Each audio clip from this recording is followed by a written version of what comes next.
সে যে বললাম ডেলি যদি 1% যদি পরিবর্তনের সিদ্ধান্ত নাও, তুমি নামের ব্যক্তিটা 365% পরিবর্তন হয়ে যাবে আগামী 1 বছর পরে। স্বপ্ন নিয়ে কিন্তু পড়ে থেকো না, তোমাকেই বলছি, স্বপ্ন নিয়ে পড়ে থেকো না। সঠিক পরিকল্পনা এবং অক্লান্ত পরিশ্রমে একমাত্র তোমার স্বপ্নের বাস্তবায়ন ঘটাবে। ঘরে বসে থেকে আর শুয়ে থেকে ভাবতে ভাবতে কেউ স্বপ্ন বাস্তবায়ন করতে পারেনি। অক্লান্ত পরিশ্রম করার পরে কিন্তু স্বপ্ন বাস্তবায়ন হবে, আদারওয়াইজ কিন্তু সম্ভব না।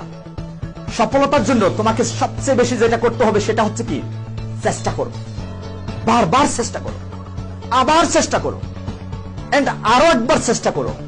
আমি বলবো আগামী দিন আবার চেষ্টা করো, এরপরে বলবো ভিন্নভাবে তুমি চেষ্টা করো।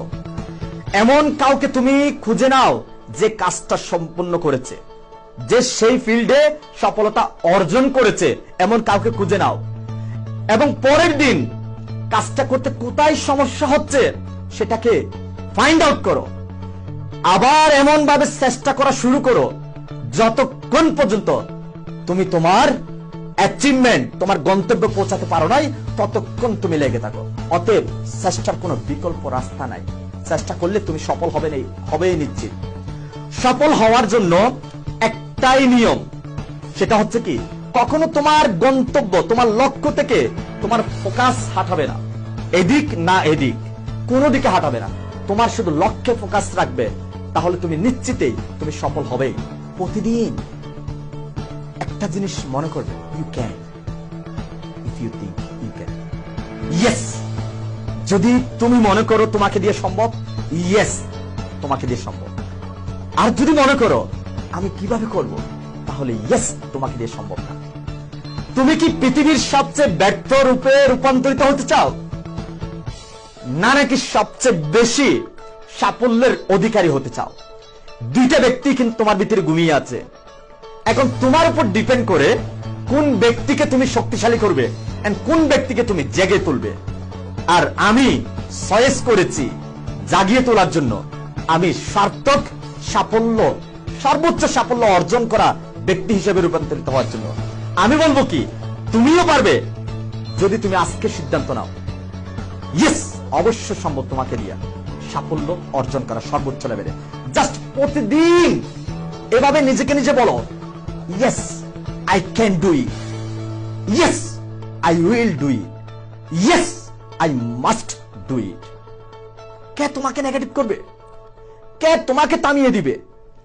যদি তুমি সফলতা অর্জন করতে চাও, কোথাও তুমি পৌঁছাতে চাও, পৃথিবীর সর্বোচ্চ লেভেলের পাহাড় যদি তোমার সামনে নিয়ে এসে রেখে দেওয়া হয়, তাহলেও কিন্তু তোমাকে থামানো সম্ভব না, ততক্ষণ পর্যন্ত যতক্ষণ না তুমি তোমার পাকে তুমি নিজে থামিয়ে দিবে না, ততক্ষণ তোমাকে কোনো পাহাড় থামাতে পারবে না। অতএব তোমার সফলতা থেকে বঞ্চিত হওয়ার, ব্রেক মারার দায় একমাত্র তুমি। তুমি ব্যর্থতার মালিক হও, সেটাও দায়ী তুমি। তুমি সফলতার মালিক হও, সেটাও দায়ী তুমি। সিদ্ধান্ত তোমার, আজকেই সিদ্ধান্ত নাও।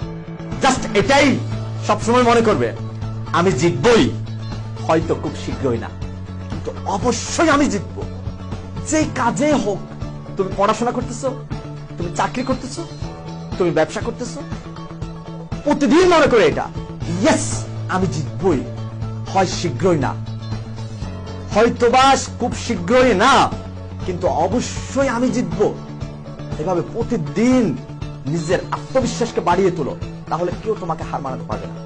নেক্সট, তুমি যে কাজে থাকবে, যে কাজে লেগে আছো, সে কাজে অবশ্যই সফলতা অর্জন করতে পারবে।